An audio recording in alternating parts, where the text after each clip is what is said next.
Kerusakan dan penurunan kualitas air terus terjadi setiap tahunnya, bahkan semakin parah.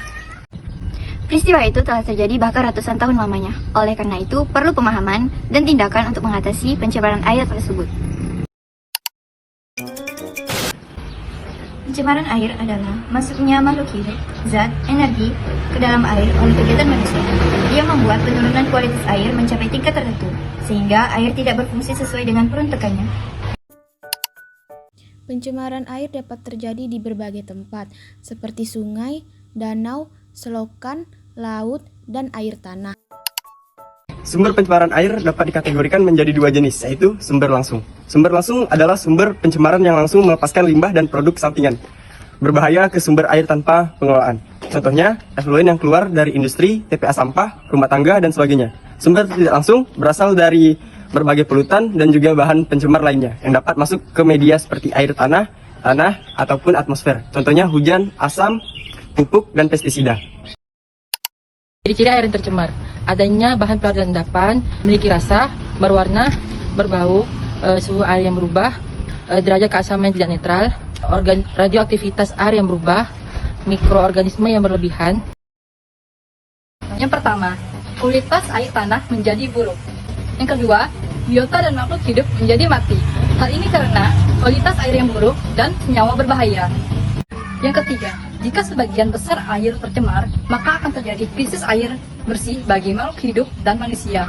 Yang keempat, jika terjadi pencemaran air, maka akan menimbulkan gangguan kesehatan seperti diare, muntaber, dan iritasi kulit. Mengurangi estetika lingkungan, di mana semakin banyaknya zat organik atau limbah yang dibuang, menyebabkan warna air yang berubah menjadi keruh dan bau menyengat. Berkurangnya oksigen yang dapat berdampak parah terhadap seluruh ekosistem.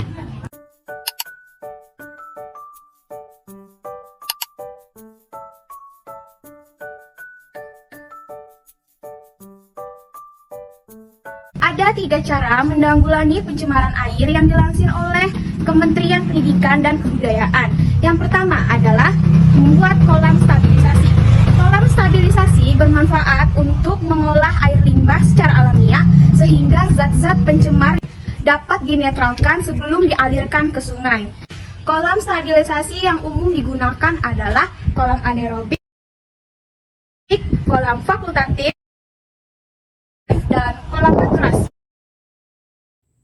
Yang kedua, menggunakan instalasi pengolahan air limbah atau IPAL. Berikut video penjelasannya. Selamat datang di industri elektronik PT Nyetrum. Pada industri elektronik pastinya menghasilkan limbah dari hasil pengolahannya. Mari kita lihat pengolahan air limbah tersebut. Air limbah yang keluar dari pabrik pertama kali akan masuk ke dalam bak ekualisasi. Setelah dari bak ekualisasi, air limbah dipompa ke dalam bak anoksik. Dalam bak anoksik terdapat kipas untuk memisahkan lumpur dengan air. Air yang tersisa dari bak anoksik kemudian dipompa lagi menuju bak MBR. Pada bak pertama terdapat kipas yang berada mengapung di bagian atas. Jika sudah beberapa waktu, maka air yang sudah berada di bak tersebut disalurkan lagi ke bak kedua. Pada bak kedua ini, terdapat filtrasi yang berguna untuk menyaring air dengan lumpur. Air yang sudah difilter pada proses MBR dapat digunakan kembali karena sudah bersih.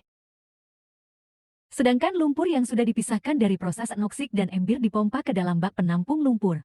Jika bak penampung lumpur sudah penuh, lumpur tersebut akan disedot dan kemudian disimpan terlebih dahulu di tempat penyimpanan lumpur untuk menunggu mobil dari pihak ketiga datang untuk mengambil lumpur tersebut.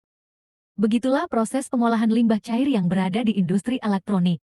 Yang ketiga, pengelolaan air limbah rumah tangga. Berikut adalah video penjelasannya. Pengolahan air selokan atau grey water dalam bentuk Ecotech Garden.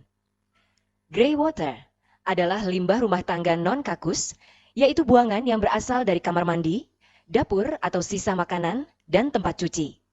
Hampir semua kompleks perumahan di Indonesia membuang grey water langsung ke selokan tanpa diolah.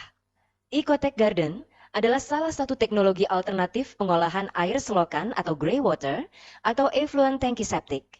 Tujuannya adalah untuk mengurangi unsur pencemar dan bau dari grey water, meningkatkan nilai estetika lingkungan, serta memberi nilai ekonomi dari bibit bunga yang dihasilkan tanaman. Ecotech Garden menggunakan tanaman hias liar sebagai penyerap grey water. Tumbuhan yang digunakan dalam Ecotech Garden adalah Arrowhead sagitta japonica, melati air, Pothederia cordata, kana air, Cyperus papyrus, Tiva augustifolia.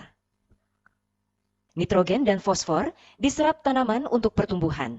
Selain itu, juga dapat menurunkan zat pencemar seperti BOD, COD, deterjen, bakteri patogen, atau effluent antiseptik, serta menghilangkan bau dan menjernihkan air.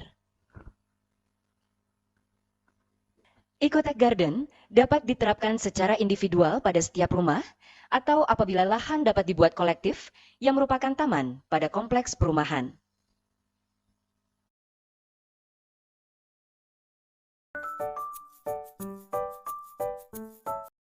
Kami dari kelompok Avatar Pengendali Air. Semoga bermanfaat. Dan terima kasih. Dadah. Bye.